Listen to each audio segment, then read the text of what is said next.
তাহলে এখানে আগুনটা ধরাইলো কেনা?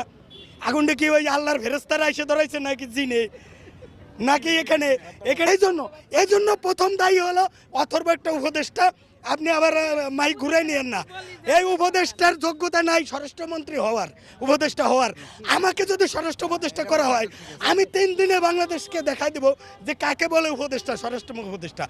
আমি বলি এই স্বরাষ্ট্র উপদেষ্টা বুড়ো ভাম, এই স্ত্রী রাখার সক্ষমতা রাখে না, এই রাষ্ট্র রাখবে কোথেকে?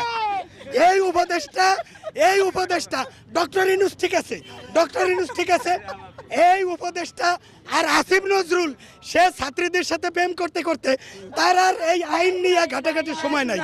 এদের পদস্থ আরেকটা আছে শয়তান ফারুকি, এরা দিয়ে প্রেম করাইতে মজা হয়। এই জন্য এই ফারুকি এদের উপদেষ্টা না হওয়া পর্যন্ত আগুন সব জায়গায় ধরবে, টিভি সেন্টারেও ধরবে। আমি প্রতিবাদ